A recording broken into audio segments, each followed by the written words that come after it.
Buenas tardes, bienvenidos todos y todas a este lugar que casi podemos denominar un templo del conocimiento, de la sabiduría. Es un verdadero honor estar aquí en la Fundación Ortega Marañón, dentro del marco del Festival Eñe. Muchísimas gracias por hacerlo posible tanto a Federico Buyolo como a Jesús Ruiz Mantilla. Y hoy la alegría es doble, triple, cuádruple, porque estoy rodeada de dos personas imprescindibles para comprender el mundo de la edición hoy en nuestro país, y no solamente en nuestro país, el mundo de la edición en español, en realidad. Las voy a presentar de una manera completamente breve, porque creo que lo importante es lo que ellas tienen que decir. Yo estoy deseando escucharlas, y además son personas tan conocidas que todo el mundo tiene alguna idea sobre ellas, ¿no?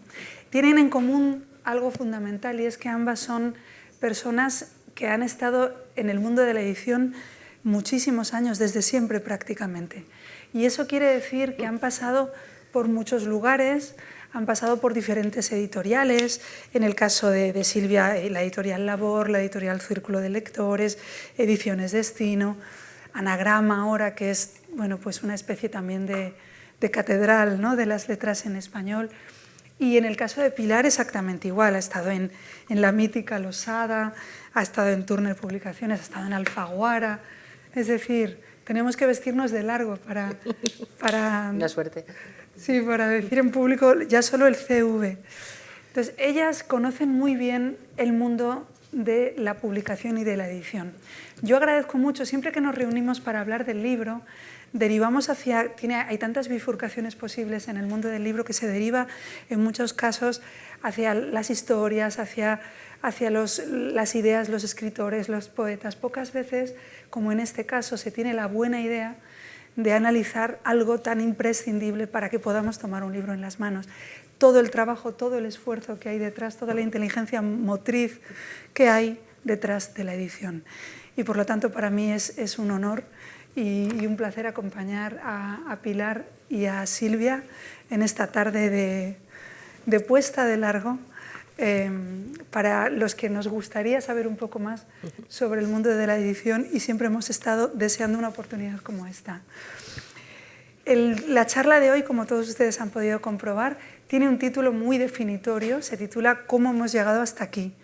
Y es un título que ya es una declaración de intenciones en tanto en cuanto queremos tratar de iluminar las circunstancias del pasado que han determinado nuestro presente, porque evidentemente para comprender el presente tenemos siempre que echar una ojeada al pasado.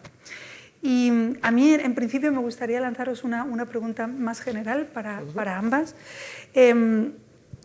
¿Cuál os parece, desde Alianza Editorial, desde Anagrama y desde vuestro conocimiento solidísimo en diferentes entidades dentro del mundo editorial, cuál os parece que es el rol que puede tener en 2024, y después ya nos iremos poco a poco hacia el pasado, una editorial en eso que se llama la construcción de la cultura literaria del presente y de las últimas décadas, tanto en España como en Hispanoamérica?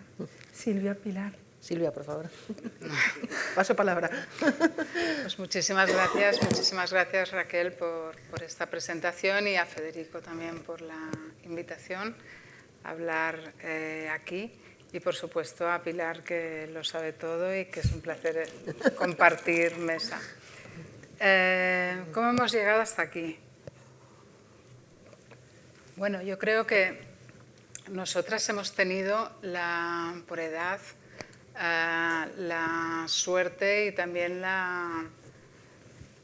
un poco la inquietud y la ansiedad de estar en un momento, o de vivir un momento que está cambiando constantemente. Es decir, yo desde que empecé no recuerdo 5 años, por poner un periodo de tiempo, tranquilos y en el que me pudiese instalar en una manera de hacer, en unos procesos que ya conociera, ¿no?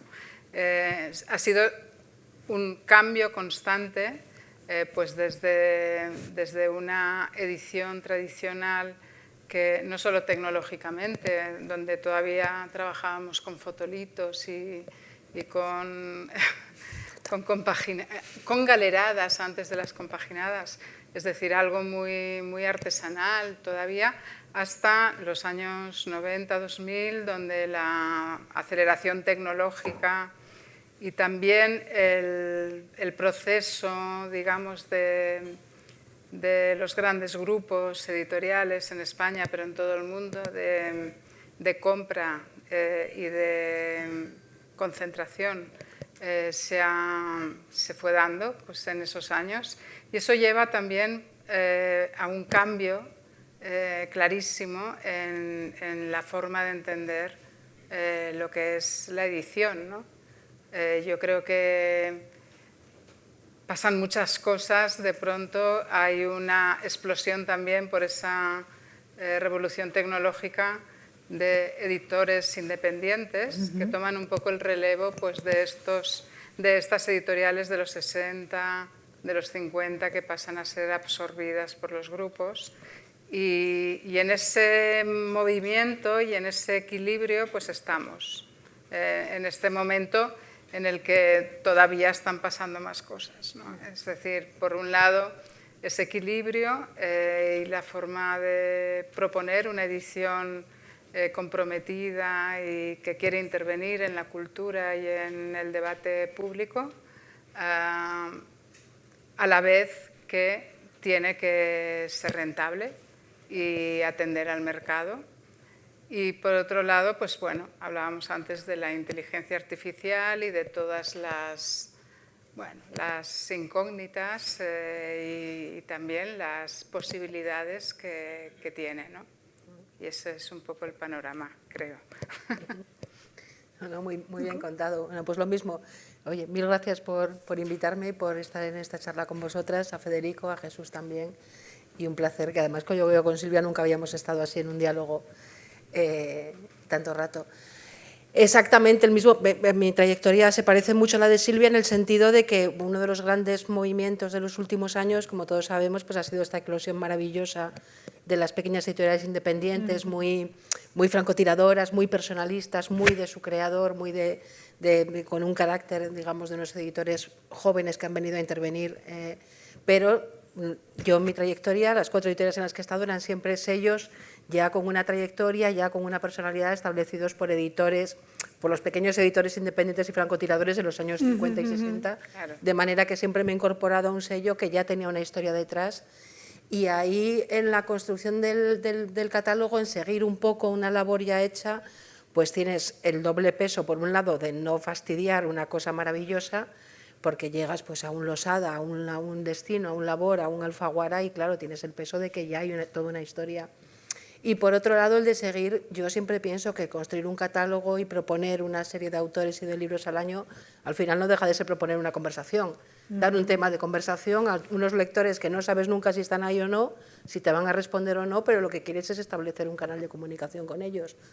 Yo el catálogo ensimismado, esto de la edición, no, esto no se va a vender o no tiene lectores pero hay que publicarlo porque tiene un valor intrínseco, pues claro que lo respeto, pero siempre he querido llegar a muchos lectores. Siempre mi propia forma de leer es hablar de lo que leo, y mi forma de editar también es que se hable de lo que editamos, ¿no? Entonces lo concibo como una propuesta de diálogo, como una propuesta de comunicación con un público, esperemos que amplio, y sobre todo con subirte a una trayectoria ya trazada, ¿no? Con comprender que un catálogo también es un diálogo con ese lector, como he dicho, pero al mismo tiempo es un diálogo interno entre los propios libros entre sí. Es decir, tú estás publicando sobre lo que ya se ha publicado, y lo que te traes ahora a Alianza no puede entrar en choque con lo que Alianza tiene ya en su catálogo. En fin, son bastantes, pero me gustaría sobre todo decir que hablamos desde sellos que llevan mucho tiempo interviniendo en el sector cultural y creo que una de las cosas de la edición interesantes para otra charla pues es hablar de los nuevos editores, sí. Pero nosotros estamos, digamos, en una edición que ya se puede considerar clásica. Decía, es que se me están ocurriendo muchas preguntas al hilo de vuestras, entonces si os parece bien vamos desmenuzando vuestras respuestas porque son interesantísimas. Decía Robert Redford que, como sabéis, es el creador de Sundance y donde da pie a muchos creadores cinematográficos independientes. Decía, no importa cuán independiente o cuán vanguardista sea una propuesta, si es lo suficientemente atractiva para el público, acabará convirtiéndose en tradición, ¿no? Claro. Y es un poco de lo que estáis hablando, ¿no? Pero sin embargo siempre hay lugar para esas otras pequeñas editoriales. Pero habéis hecho las dos alusiones a una pregunta que yo creo que es muy importante y necesaria, que es cómo resolvéis a diario o de manera a lo mejor planificada esa disyuntiva eterna que habéis planteado ambas, que es queremos llegar a un gran público. Hay una parte evidentemente comercial en el hecho de que una editorial es obviamente una compañía, y cómo esto se relaciona con eso que se llama calidad literaria, que también habría que definir lo que es, porque el canon literario es... Esto cambia mucho, además. Hay mucho que hablar sobre el canon literario, pero bajo vuestra perspectiva, ese problema que es, digamos, casi un conflicto irresoluble, ¿cómo lo afrontáis? Claro. Yo no diría que es un conflicto irresoluble, porque creo que precisamente nuestras editoriales están llenas de libros, de propuestas que demuestran que no lo es. Pero sí que es verdad que yo creo que en ambos casos la voluntad de publicar textos relevantes que tengan una incidencia que en el campo cultural, que tengan un compromiso también, pone las cosas un poquito más difíciles a la hora de hacer que esa propuesta también tenga un sentido comercial, ¿no? Y creo que hay que darle la vuelta un poco, y en esto estoy y en casi todas las cosas con Jorge Ralde, en lo que realmente él propone, que de alguna manera los libros que la gente está leyendo no son realmente los libros que queremos publicar, sino los que va a querer leer la gente en el futuro. Esto suena un poco arrogante, ¿no? Como si supiésemos realmente qué van a leer o qué van a querer leer en el futuro. Pero yo creo que es muy cierto que proponer lecturas que el público no se esperaba o que no tenía en cuenta o que realmente no había pensado en ellas, es una de las labores que yo creo que tenemos. Absolutamente. Y ahí la apuesta puede salir, que es cuando está todo equilibrado y feliz, o puede no salir. Pero poder hacer esas apuestas, poder encontrar un espacio para libros que realmente están tentando lo que será pues alguna tendencia del futuro, yo creo que es una de las cosas más apasionantes que hay, ¿no? Si supiéramos lo que tenemos que publicar ya, es decir, si repitiésemos los éxitos, que es algo muy tentador, claro, para todos, pues se perdería parte de la emoción y de la pasión que tiene este trabajo. Pero bueno, en esas propuestas un poco adelantadas o que proponen pues nuevos géneros o nuevos autores desconocidos, ahí está nuestro lugar. Y Pilar, para ti esa forma de conjugar la sorpresa con la coherencia de la que antes hablabas a un catálogo ya... Bueno, lo planteamos un poco en otros términos que, como por lo que dice Silvia, se lo plantean en Anagrama, pero básicamente lo mismo. Y una pregunta que me hago mucho es: este libro me gusta mucho, creo que tiene lectores ahora, ¿los va a tener en 5 años? ¿Los va a tener en 10 años? Y sobre todo, este libro me gusta mucho. ¿Me gusta la autora o el autor? ¿Voy a seguir queriendo publicar a esta autora o autor? ¿O me gusta este libro? Porque realmente en una editorial con un catálogo amplio y con un sello tan establecido como los nuestros, no juegas a libros, juegas a voces, juegas a autores, juegas a autores y autoras, y el catálogo no se construye solo con el título que tienes en ese momento encima de la mesa, sobre todo en estos tiempos en que los títulos Si en las ferias te estás encontrando propuestas de publicación que tienes que contratar ahora, pero te van a llegar el libro dentro de 3 años. Es decir, en ese sentido, muchas veces estás pensando más en el futuro que en el momento presente, ¿no? Y a mí personalmente, ¿qué quieres que te diga, Raquel? A mí todo lo que se vende me deja pasmada. O sea, yo, los grandes éxitos me cogen todos por sorpresa. Y pienso que es una suerte dentro de todo, porque si supiéramos lo que va a funcionar, pues nos despedirían a todos y pondrían el algoritmo. Claro. Siempre lo digo, ¿no? O sea, menos mal que no sabemos nada. Y que claro. o sea, que triunfa el infinito en un junco y nos quedamos todos, ¿pero cómo es posible? Y triunfa Millennium y nos quedamos todos, ¿pero esto qué es? Y entonces, claro, como lo que verdaderamente lo que son los blockbusters salen donde menos te los esperas y siempre un poco a contra, pues esto es una de las bellezas de la profesión, el que realmente no es fácil tener una idea de lo que va a funcionar. Claro, en los picos yo creo que nadie sabe, pero bueno, digamos en el catálogo de fondo. En el catálogo de fondo la pregunta, en el caso de Alianza o de los sellos en los que he trabajado, son dos.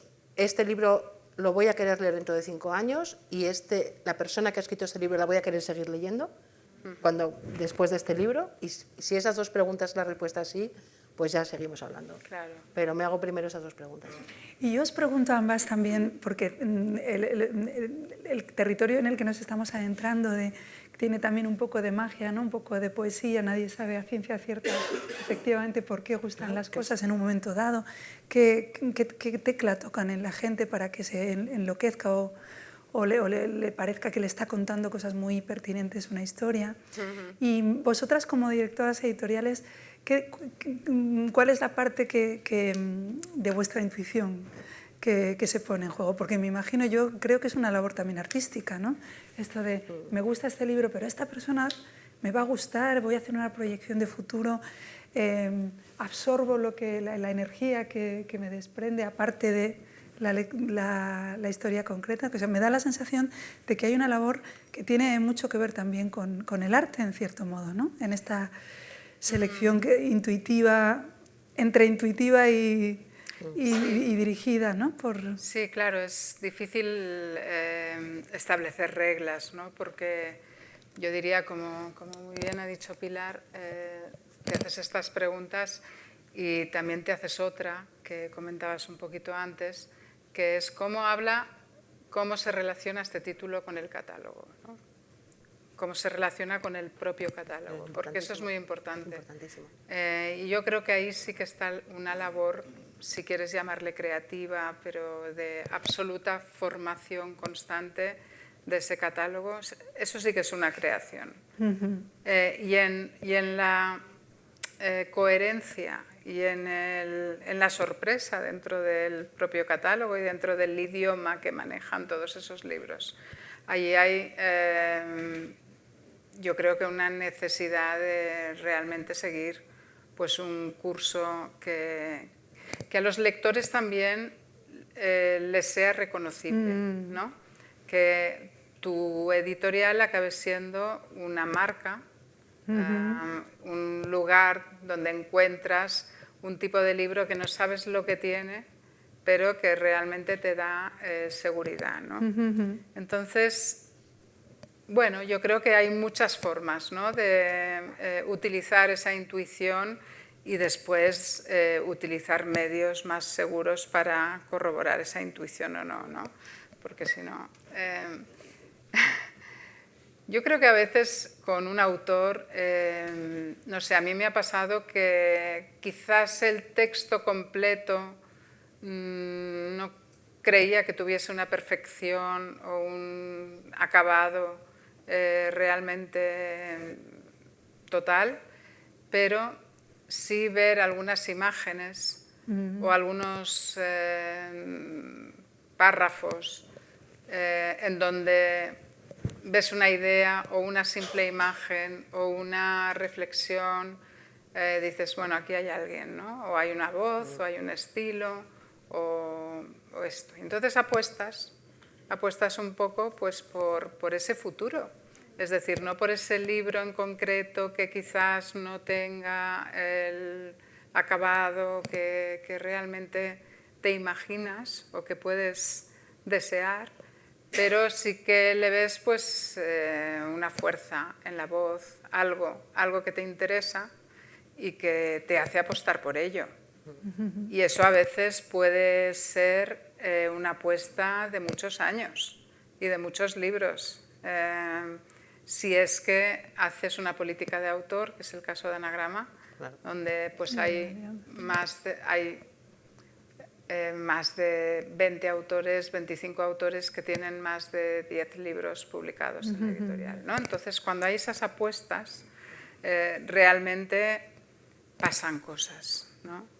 O sea, pues desde Chirves, que empezó con Mimoun y que estuvo pues muchísimos años con un grupo de poquitos lectores o fieles que seguían sus libros, hasta la explosión y el éxito tanto primero en Alemania y después en España, precisamente de Rafael Chirves, ¿no? O, no sé, una autora como Samantha Harvey, que apostamos por un librito sobre el insomnio que me leí en una noche de Eden y que pensé, bueno, esto lo tenemos que publicar porque realmente hay algo aquí poético, reflexivo, llega a lugares que me parecen muy interesantes, o quizás la noche que me ha turbado, qué sé yo, y que ahora pues con la nueva novela ha ganado el premio Booker, ¿no? Y que resulta, bueno, pues un reconocimiento también pues a ese tipo de apuestas, ¿no? Claro, porque a veces, perdona, sabes perfectamente que las cosas tienen un momento que nunca sabes cuál va a ser. Claro. De hecho, es que hay muchos autores que dices, anda, si esto lo publicamos hace 15 años, lo publicó no sé quién y mira, ahora ha triunfado. De hecho, hoy en El País he leído una entrevista de Berna González Arbura, un autor marroquí que se llama, además tiene un nombre muy pintón, Abdel Fattah Quilito, al que publicábamos en Losada y tuvimos 120 lectores, o sea, si llegó a 120 y entonces hoy dice, ahora que este autor marroquí está ganando todos los premios y no sé qué, y he dicho, mira el bueno de Quilito, o sea, que le publicamos hace 20 años en Losada y vamos, y no recuperamos ni lo que nos hemos gastado en diseñar la cubierta. Pues sabes que a veces tú tienes esa intuición que dice Silvia de la que te tienes que fiar porque no te queda otro remedio, porque si no sufrirías tanto que estaríamos paralizadas todo el día. Te tienes que fiar, yo por lo menos, de las intuiciones positivas. De lo que no me gusta no me fío tanto. A mí me puedes convencer de que una cosa que a mí no me gusta es una buena novela o un buen libro. Me puedo aceptar que una cosa que a mí no me gusta o que yo no entiendo es un libro estupendo. Bueno, pues ya encontrará su editor, que no soy yo. Pero cuando una cosa me gusta, no acepto de ninguna forma que es un libro malo. Entonces te tienes que fiar de eso, porque si no, es que no soportaríamos ir todas las mañanas al despacho, ¿no? Te tienes que fiar de decir, bueno, como esto me ha gustado, yo me mato por defender que este es un gran libro y una gran autora o autor, delante de quien sea. Que luego va a salir dentro de 20 años en otro sello, pues bendito sea Dios, no te queda otro remedio que... También ese diálogo sucede entre sellos y todos tenemos en la cabeza, pongo el ejemplo de Quilito porque lo he leído hoy, porque me ha hecho mucha gracia encontrármelo ahí, el bueno de Quilito, pero está en El País de hoy, léanlo, que tiene la entrevista, tiene mucha gracia. Pero todos hemos visto, pues esto, es que lo que está diciendo Silvia Chirves, que yo leí La buena letra en debate, si no estoy equivocada, hace 30 años, y de repente pues los diarios han sido 2 años seguidos. Libro del año, 3 años, pues claro, pues esas apuestas son, digamos, de todo el sector, ¿no? Habrá que compartirlo. Pero en cuanto a pensar que, o sea, si tú intentas diseñar eso no te sale. ¿Y os parece, por lo que estáis diciendo, que también la sociedad lectora, o sea, los receptores de los libros, hay un momentum en el cual se cruzan las propuestas con los lectores, pero que en otro momento no habría pasado? ¿Se necesita que de pronto haya, digamos, que las antenas de la sociedad estén dirigidas hacia un lugar o otro? ¿Eso os parece que puede tener algo que ver con la escucha? Hombre, por supuesto, y lo estamos viendo en la eclosión de cierta novela, digamos, de autoficción más femenina, que tiene mucho que ver con las reivindicaciones que están en la sociedad en este momento, ¿no? Y con los movimientos como el Me Too, como incluso con las primaveras en algunos países, en fin, claro que hay una sintonía entre lo que se publica y la sociedad, ¿no, Silvia? No sé cómo Sí, absolutamente. Sí.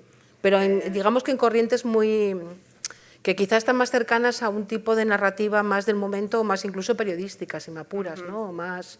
Bueno, ha habido como una especie de, no fracaso, pero sí puesta en duda de la ficción. Eso es. Sí. Y de alguna manera, pues sí que toda esta corriente de la autoficción o de los libros o de la narrativa de no ficción ha sido completamente, como dice Pilar, algo que tiene que ver con la sociedad misma. Es decir, en un momento en el que el periodismo, las noticias son dudosas, ¿no? Y en donde no hay certezas, etcétera, yo creo que una necesidad de certezas y de que algo sea real de verdad existe a la hora de leer tanta autoficción o narrativa de no ficción, o etcétera, ¿no?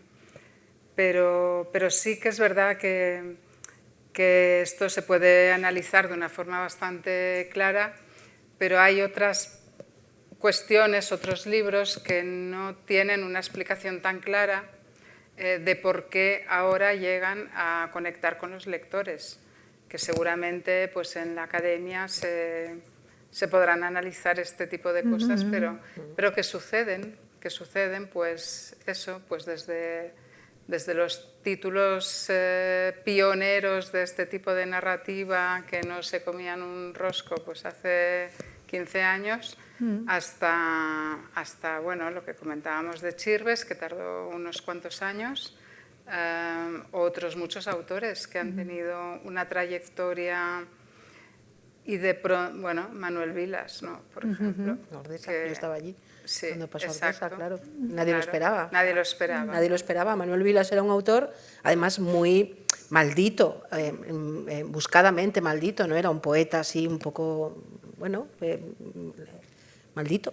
Y de repente Ordesa, pues, que además es parte de su narrativa, digamos, que siempre fue muy poética, muy lírica, muy desgarrada, pues de repente Ordesa tocó un nervio vivo, que una autora, mira, una compañera, yo estaba entonces en Alfaguara, y ese año se jubilaba Silvia Querini, la histórica editora de Lumen, que era una mujer, era y es una mujer encantadora, y dice, mira, atended a eso que está pasando con Ordesa, porque eso está demostrando que los hombres quieren libros de sentimientos. Y me hizo mucha gracia eso porque es un buen diagnóstico. De repente es un libro de sentimientos muy masculino. Bueno, pues son esas cosas que no ves hasta que alguien te las pone delante, digamos, ¿no? ¿Por qué ha funcionado Ordesa? No creo que fuera por eso, pero bueno. Pero puede tener me acuerdo que ver, de esa ¿no? expresión de Silvia Querini porque me hizo mucha gracia. Fíjate que están gustando los libros de sentimientos para hombres. Puede ser, por supuesto. Que ver, ¿no? Yo prefiero pensar también, o considero más posible que, como dice Silvia, un autor vaya sembrando, acumulando y de repente hace una masa crítica. Pero todo eso tiene detrás, pues claro, cuando quisimos verlos, que teníamos 8 o 10 libros de Manuel Vilas en el catálogo, lo que dices tú, que realmente ese es el trabajo acumulativo que también hace el autor. Cada uno de esos 8 o 10 libros, pues han llegado a lo mejor cada uno 300 lectores, pero es un trabajo acumulativo y por suerte... A mí es que no me gusta nada el discurso de los editores de la gente no lee, el mundo está lleno de analfabetos. Yo pienso o veo incluso a mi alrededor lo contrario, que la gente por lo menos lee y compra y que aprecia los libros y que hay público para los libros y lectores para los libros y para casi todos los autores. Y entonces, pues en algún momento se produce eso, que sea en tu mismo sello donde has estado trabajando con los libros anteriores, pues mejor que si el autor se tiene que ir, pero que a veces también pasa eso, ¿no? Que una autora que lleva toda la vida en un catálogo siendo pichipichero, pues se va a otro catálogo y de repente ahí en ese sello funciona. Y vosotras, con esto que estamos hablando, que es apasionante, ¿no? De pronto, este diálogo que tú has bautizado, me gusta mucho la concepción de diálogo entre una casa editorial y el público, que es personas individuales. En relación con esto, ¿cuál es, podríais vosotras decir, el momento más emocionante en la construcción de vuestros propios catálogos, o uno de ellos que se os pueda ocurrir ahora, que podáis compartirnos con, ya estáis haciéndolo, pero digamos de vuestra cosecha particular? Aposté por esta persona y pasó esto, por este libro, por este título y pasó esto. ¿Cuál ha sido algún momento verdaderamente emocionante que os ha alegrado especialmente? Bueno, realmente yo, no sé, he vivido muchos momentos emocionantes, porque si no este oficio no se aguantaría. Exactamente. Es súper absorbente, dedicas todas las horas del día y de la noche. Y muchas de la noche. Sí, entonces sería muy difícil si no tuviese estos momentos realmente de una grandísima emoción. No sé, por hablar de Anagrama, para mí ha sido muy emocionante cómo hemos podido, bebiendo directamente del catálogo, yendo a las fuentes del catálogo en los años 70, hemos podido construir pues, una colección como los cuadernos, como los nuevos cuadernos, que creo que está siendo pues, observada, mirada, leída y forma parte un poco de la conversación general. Y eso pues imitada, puedes decirlo, Silvia. Está siendo imitada. Me encanta, es maravilloso. Sí, es verdad. Eso es una prueba irrefutable del éxito, ¿no? Y fue pues una tarde de estas, de charla con Jorge, con Isabel Ubiols, una de las editoras de Anagrama, en la que de repente decidimos recuperar una colección que había sido exitosa en Anagrama en los años 70 y darle pues un nuevo giro, una modernidad en el aspecto, pero también en la temática, y ha ido muy bien. O qué sé yo, o una autora como Mariana Enríquez, que su agente me mandó un cuento por Facebook. Imagínate, te tienes que leer este cuento. Y de repente descubres una autora que no habías leído antes y que es apasionante y funciona pues casi desde el primer momento, ¿no? Eso es muy, muy bonito, sí. ¿Y tú, Pilar? Pues me gustaría poner un ejemplo de alianza, pero no llevo todavía 2 años y no tengo un ejemplo que yo pueda decir que estaba allí cuando ha sucedido. Sí, yo no me llevo tantas alegrías como Silvia, porque... Seguro que sí. Porque no he estado en Anagrama nunca. No, y me gustaría decir, claro, eso no lo va a decir ella, pero lo digo yo. Anagrama siempre ha tenido el buen ojo clínico y eso todos los que hemos crecido en la cultura en español en los últimos medio siglo sabemos que Anagrama ha tenido la capacidad de marcar el gusto. Es decir, de lo que no nos gustaba, pues lo pone de moda Anagrama, pues, y lo ves ahora. Benjamín Labatut, o sea, cosas que no hubieran funcionado en otros sitios funcionan en Anagrama. ¿Por qué? Porque todos confiamos en que si lo publica Anagrama algo tendrá, ¿no? Entonces, creo que eso también es un patrimonio único y que es el mérito también de un catálogo como el vuestro. Mira, me gustaría poner un ejemplo un poco remoto que pasó en Turner en estos años terroríficos, porque claro, yo llevo 21 años ahora, empecé a trabajar en edición en 2003, llevo ahora 21 años. Y ya he pasado 2 crisis gordas, porque aquí la verdad es que se pasan momentos muy duros, es decir, es un negocio que siempre estás en el límite económico, se hacen los presupuestos con muchísimo cuidado, es un negocio en el que siempre estás a punto de perder dinero. Y en cuanto ganas con un libro ya estás perdiéndolo con el de al lado, o sea que siempre estás muy, muy pendiente de esto. Y en 2012, 2011 fue un poco una experiencia parecida a la que está diciendo Silvia. En Turner, pues como todo el mundo, la crisis de 2008 nos había pegado muy fuerte, era una empresa pequeña, independiente, española, y ¿qué hacemos con nuestra vida? Y en una comida con un señor mexicano que estaba aquí, no sé muy bien por qué, pues nos vamos a comer y me cuenta que en México se ha vendido muchísimo, el libro más vendido, porque se recomienda en las escuelas, la historia mínima de México. Yo dije, anda, pues una historia mínima de España funcionaría muy bien. Y con esa tontería, en una comida con un señor al que había conocido ese día, en la cosa de historia mínima, bueno, nos pusimos de acuerdo con la editorial para comprar esa marca, etcétera, y publicamos la historia mínima de España de Juan Pablo Fusi. Que por estas cosas que pasan a ti con el Facebook y a mí con el Twitter, Pérez Reverte puso en Twitter, qué bueno es este libro de Juan Pablo Fusi, no dábamos abasto a imprimir. Claro, un espaldarazo como ese. O sea, haciendo dobles turnos en la imprenta. Pues por un tuit de Pérez Reverte, al que yo entonces no conocía de nada y al que siempre le he tenido mucha simpatía, pero realmente es que vi lo que puede suponer que Pérez Reverte de repente diga, oye, he leído un libro y me ha gustado. nos quedamos todos como no sabíamos que era así. Y eso pues nos salvó un momento muy duro y dio pie a una colección, la historia mínima que luego salió la historia mínima del País Vasco, la de Cataluña, la de la mitología de Carlos García Gual, o sea, historia mínima nos dio para mucho tiempo y fue una colección que a mí me dio muchísimas alegrías y que nos inventamos propiamente en una de estas tardes en que las cosas, pues sí, y porque realmente yo creo que los que acabamos en este negocio pues somos casi todos ratas de biblioteca, que lo que más nos gusta es estar sentados leyendo debajo de un sillón, si puede ser que no nos hablen mucho. Y lo raro y lo curioso de este oficio es que casi todo te pasa cuando sales a la calle o cuando hablas con los demás. Entonces, o sea, muy pocas veces te viene un autor, un libro al Facebook, o sea, pero lo normal es que esto te pase pues cuando hablas con Isabel Obiols y con Jorge, o cuando sales a comer con un señor mexicano, que es cuando las cosas... Entonces, claro, como... Bueno, me estoy llamando un lío, ¿no? No, al contrario. No, pero lo dices muy bien. Y daría mucho con la distancia. Claro. Mucho para reflexionar lo que claro, estás diciendo, es que casi nunca te vienen a ver los libros al sofá en el que estás tú leyendo, que es lo que te gusta. Tiene mucho que ver con que tú veas otras cosas también fuera, ¿no? Y una pregunta que me muero de ganas por hacerle a dos de las grandes directoras editoriales de este país.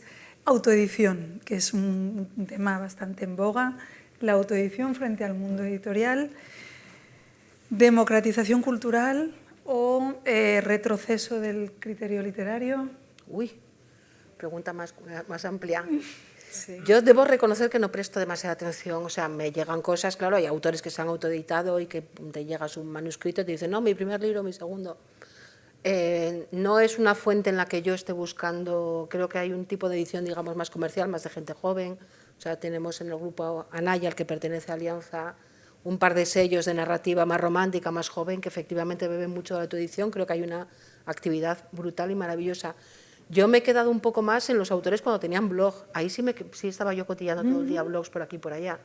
Pero la autoedición, que efectivamente es un momento de muchísima actividad, debo confesarte que no estoy muy pendiente. No sé si tú yo tampoco. Tú tampoco, ¿no? No. También es verdad que el tiempo es el que es. Claro. Y digamos que donde se mueve el tipo de autor que nosotros buscamos, etcétera, no es ahí en la autoedición, aunque podría pasar. Claro. Es decir, ahí estaba Javier Castillo. Exactamente. Claro, es que, pero no da tiempo. Es que no da tiempo. Yo tampoco lo miro mucho. También entiendo que precisamente la labor que hace una editorial es suplir un poco, es decir, hacer un filtro, ¿no? Hacer de filtro de todo lo que nos llega. Nosotros solamente para el premio Herralde de novela recibimos más de 1.500 manuscritos y diariamente, como os pasará a vosotros, recibimos muchísimos manuscritos durante todos los días del año. Claro. Ahora hemos tenido que cerrar durante un tiempo porque no damos abasto. Es horrible, además, los meses que tardas sin contestar. A mí me hace sufrir muchísimo la cantidad de correos que tengo sin contestar, que digo, el mes que viene seguro, sin falta me he leído tu libro. Y pero es muy difícil. No llegas y ahí se pasan cosas, claro, y de repente dices en la pila... Todos tenemos, por suerte, esa experiencia de decir, este manuscrito que estaba ahí en la pila y de repente un día, pues eso, un viernes por la tarde que me cancelaron una comida, me quedé leyendo y mira, era fulanito. Pero te pasa una vez cada 5 años porque la pila realmente no hay quien la haga bajar. Es una cosa tremenda. Porque es que la gente lee mucho, pero escribe más. Yo creo que escribe más de lo que lee. Eso se dice, ¿no? Gente escribe muchísimo. Pues de hecho nosotros tenemos con la Fundación Unicaja de Cádiz un premio de narrativa, que no es ni mucho menos de las dimensiones del premio Herralde, y el año pasado recibimos, y porque pusimos otra vez la cláusula de que tienen que mandar los originales impresos. Cuando abrimos a que los originales llegaran por correo electrónico fueron más de 2.000. Sí. Más de 2.000. Pero claro, pues porque mandar un correo electrónico con el manuscrito es mucho más sencillo que irte a imprimirlo a una copistería, encuadernarlo, meterlo en un sobre, etcétera, pero aún así más barato, ¿no? Recibimos 400 y pico, es que es una barbaridad. Y como lectoras, claro, porque una directora editorial es una lectora, una super lectora, vamos a decirlo así. ¿Tenéis algún truco para, porque vuestro tiempo es muy limitado, tenéis que atender a muchas cuestiones, tenéis que filtrar, tenéis que dar vuestra opinión sobre muchos manuscritos? ¿Tenéis algún truco lector para haceros una idea un poquito más rápida de la validez o yo creo que de una novela? Que son pequeñas cosas que vas desarrollando.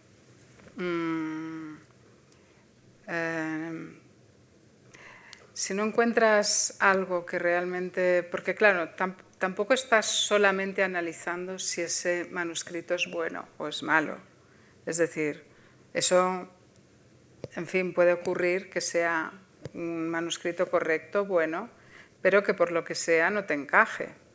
Porque tienes los huecos que tienes, tienes unas colecciones y tienes que, como decía antes, pensar en cómo se relaciona, cómo se podría relacionar ese libro con otros del catálogo, ¿no? Pero para mí, teniendo en la mente ya eso, que quiero que se conversen, que hablen, sí que busco algo en el estilo.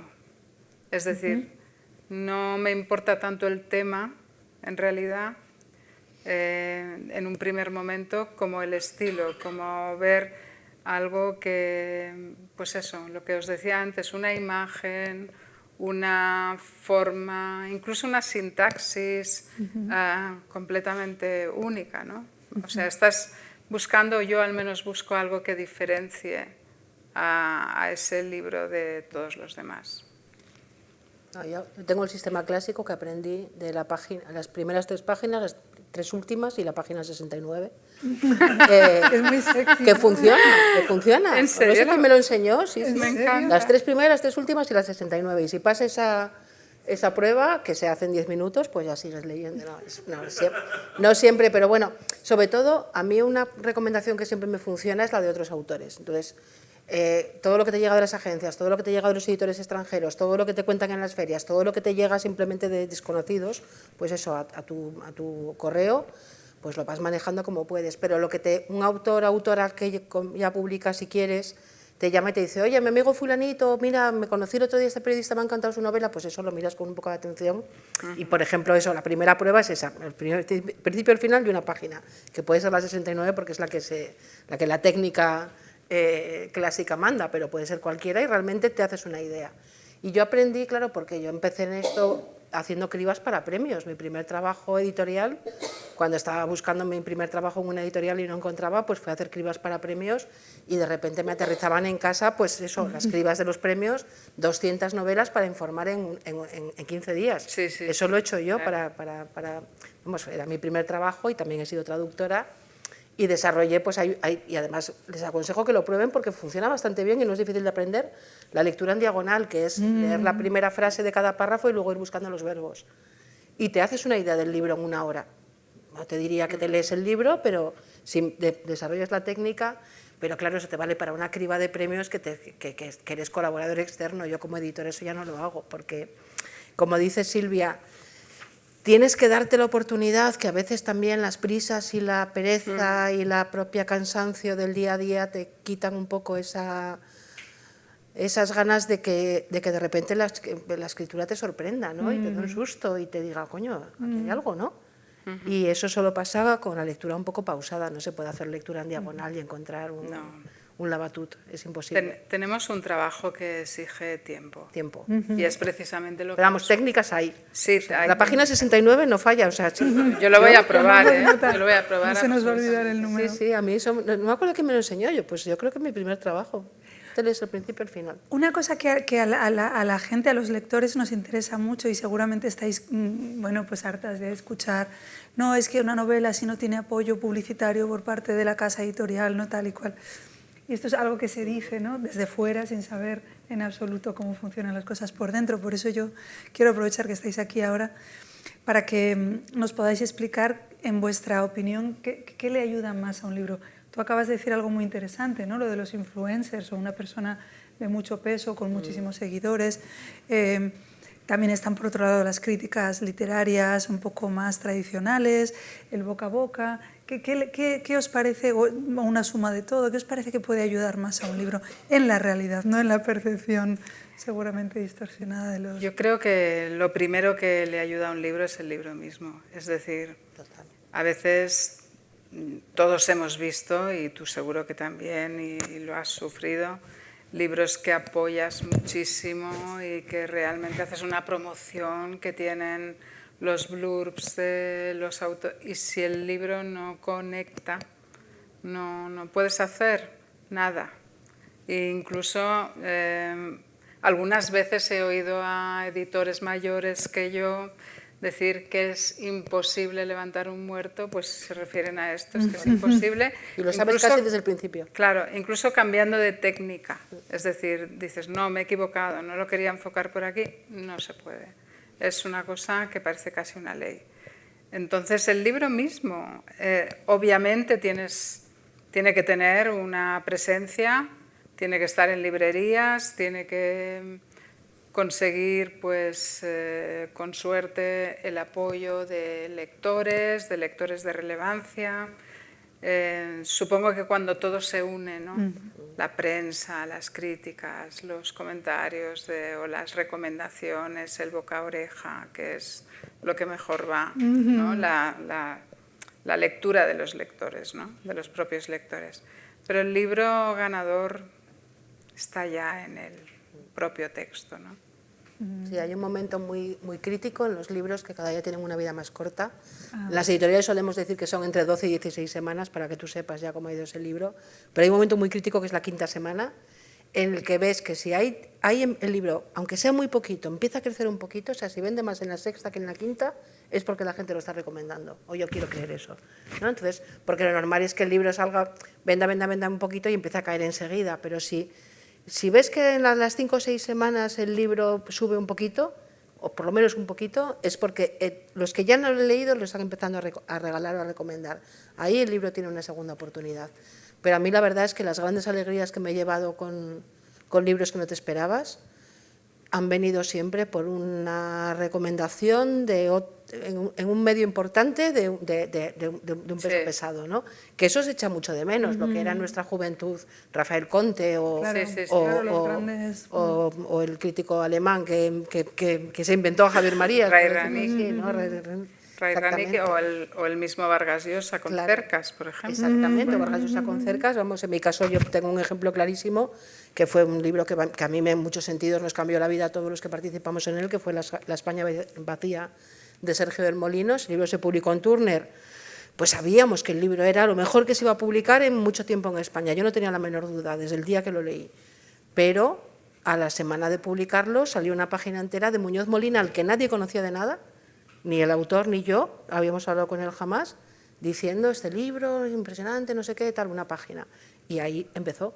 Entonces, ¿por qué tienes suerte con un libro y sucede que Muñoz Molina se lo compra con su dinero, lo lee y lo recomienda, y con otro libro nunca pasa nada? Pues, como vuelvo a decir, tenemos la suerte de que ese trabajo tiene una gran parte de aleatorio, ¿no? Hay que verlo así, porque si no te mueres de la pena de pensar que hay muchas Españas vacías que pasan completamente inadvertidas, libros extraordinarios que no lee nadie. Y en vuestra opinión, ¿por qué, después de toda la vida trabajando con los libros, desde este ángulo tan especial, desde donde vosotros abordáis el libro, que es desde el principio, que es un poco como la génesis, lo veis crecer, tenéis casi una relación parental con los libros, ¿no? ¿Por qué creéis vosotras que hay, como tú has dicho antes, tantas razones para la esperanza, ¿no? En cuanto a los libros? ¿Por qué tenemos tantos millones de personas este enamoramiento con el libro? ¿Qué os parece que es clave en eso? ¿Por qué el libro, pese a todo lo que se dice, pese al ebook, pese y tal, pese a cual, el libro en papel, las siguientes generaciones lo siguen amando? ¿Qué pues tiene mira, el libro? El Guardián entre el Centeno tiene esa frase maravillosa que yo creo que a todos los lectores nos ha llegado, que es: mis libros favoritos son esos que cuando acabas de leerlos te gustaría llamar al autor por teléfono y hablar con él, te gustaría que el autor fuera amigo tuyo y poder llamarle por teléfono.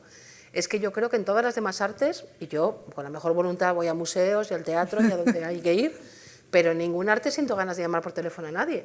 O sea, me puede encantar una obra de teatro, pero no... Y sin embargo, con los libros se produce eso, Claro, ¿no? porque compartes una intimidad. Es una intimidad, sí, ¿verdad? Es por la intimidad, ¿por qué es? Claro, pues A mí me porque el pasa. autor está poniendo algo tan absolutamente íntimo. O sea, está... Pero también en el cine, también en la danza. Sí, pero trabaja solo, trabaja muy solo y de alguna forma yo creo que ese trabajo de soledad, de entrega, porque es así, o sea, en un libro pones todo, se llega al lector y está compartiendo una intimidad pues que a veces pensamos, como decía ella, ¿no? que tienes ganas de hablar por teléfono con él. Que te haya escrito el libro para ti. Claro, o sea, yo creo que exactamente. Ha escrito el libro para ti, sientes que realmente ha conseguido conectar con algo muy íntimo tuyo y sientes que no estás solo. O sea, yo creo que los libros acompañan y acompañan de verdad. Es decir, te hacen vivir más vidas que la tuya, que es limitada, te acompañan, te muestran voces que pueden decir mejor que tú lo que te está pasando. Yo creo que es esa conexión, ¿no? con los otros lo que nos da.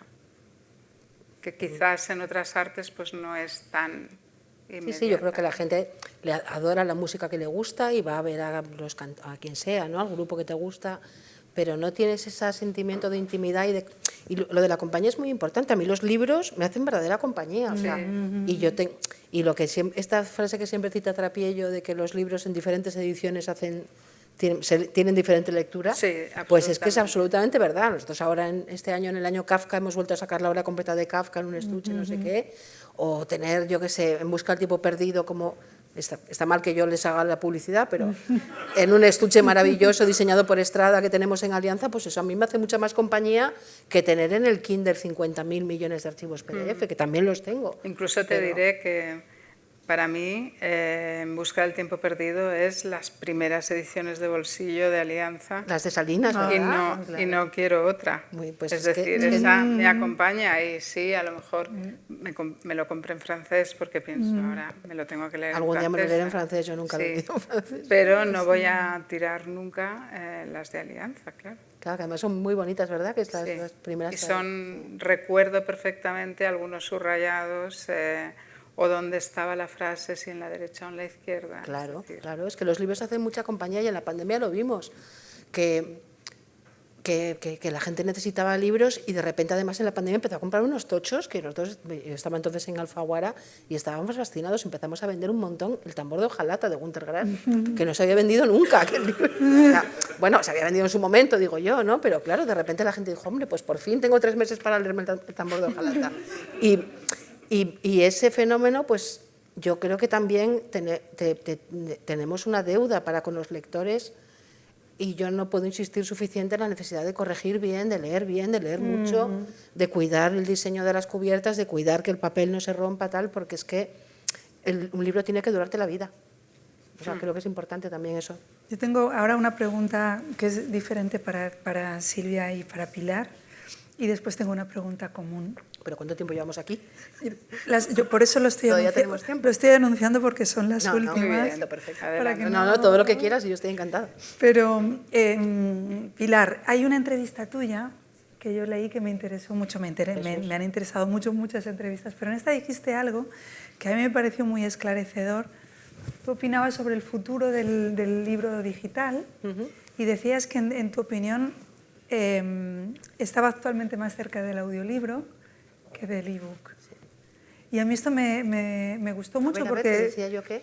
Decías que el futuro del libro digital, en tu opinión, estaba más cercano al audiolibro que al ebook. Y a mí me llamó mucho la atención, ¿no? Por todo lo que tiene que ver con la oralidad de la literatura y recuperarla, ¿no? ¿Podrías explicarnos un poco por qué a ti te parece? Bueno, es una cosa que hablamos mucho cuando yo empecé a trabajar en 2003, empecé a trabajar en esto, antes había trabajado en otra cosa diferente. Era la época en que se decía que al libro de papel le quedaban 4 días, o sea, yo en aquella época fui a muchísimos seminarios, a todo tipo de charlas, en fin, andaba por ahí ávida de conocimiento editorial y en todas partes oía que el libro de papel estaba condenado, o sea, que le quedaban 4 días. Y creo que incluso los propios cacharritos en los que leemos libros digitales, el propio Kindle, que es una maravilla y un invento maravilloso, es una imitación del libro de papel, mejor o peor conseguida, pero está pensada para el que ha conocido un libro de papel. Mientras que el audiolibro, que en España nunca ha acabado de arrancar, y mira que yo he conocido de pequeña hasta los libros en cassette, o sea, se ha intentado de todas las formas, el famoso CD-ROM, aquel. El audiolibro se puede inventar desde cero, como quien dice, ¿no? Lo puedes hacer más dramatizado, menos dramatizado, lo puede leer el autor, mientras que el libro digital siempre es un intento de que parezca un libro físico. Entonces creo que de cara al futuro te dan más posibilidades la tecnología, además ahora que todos los datos ya son muy baratos y los puedes estar conectado directamente en tiempo real, realmente hay muchas más ocasiones en que puedes escuchar un audiolibro en el gimnasio, nadando, cocinando, conduciendo, que leer un libro digital. O sea, sí le veo. Sí. Yo no soy una usuaria especialmente adicta de audiolibros y, sin embargo, cuando tengo un rato me meto muchísimo y al final me parece como que me lo estoy leyendo yo a mí misma. O sea, le veo... Sí, o gente que conduce mucho. Yo tengo amigos que dicen, yo he leído esta semana 3 novelas y las han escuchado. Claro. Y verdaderamente la comprensión no difiere mucho. No. Y esta pregunta para ti, y luego la última común, y ya os dejo escapar con muchas más dudas, pero desde luego todo lo que habéis contado ha sido tremendamente iluminador.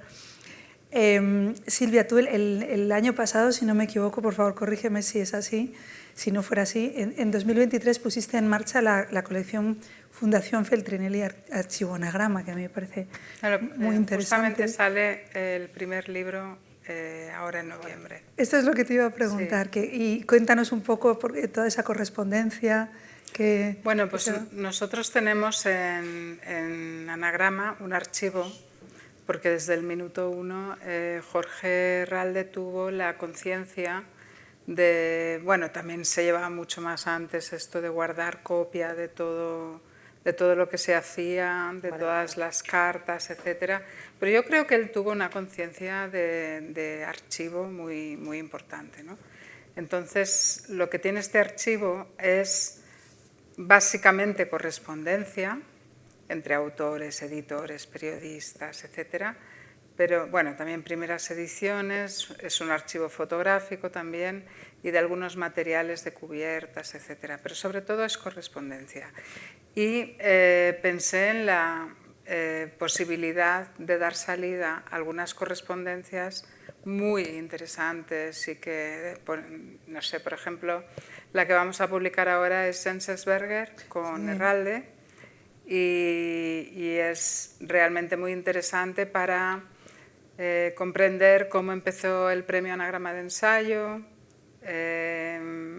bueno, cómo se estableció el jurado, quiénes eran, también para ver cómo se establece un nombre como el de Enzensberger en España, que pasa a ser pues un autor importantísimo aquí, y cómo crece, ¿no? Un poco cuál es el proyecto de Herralde al respecto y su trabajo constante, ¿no? Esto se puede ver en la correspondencia. Maravilla. Pues y sale ahora. Sale ahora en noviembre, sí, el primero. Yo tengo mucha curiosidad y mucho interés. Y os quiero hacer una misma pregunta, que es la única que voy a repetir en las 3 jornadas a todos los invitados. Y en vuestro caso, siendo lectoras pertinaces y constantes, ¿queda hueco para la lectura por placer? ¿Qué es lo que estáis leyendo ahora mismo, por ejemplo, por puro placer, que no tenga nada que ver con el trabajo? Pues mira, yo te diría que queda muy poco hueco. A mí me queda muy poco hueco. Me gustaría tener mucho más, también para leer otras cosas, otros autores que me interesan muchísimo y que no publico Anagrama. Pero me cuesta encontrar ese tiempo. Entonces, bueno, en verano intento pues que no todas las lecturas sean de Anagrama.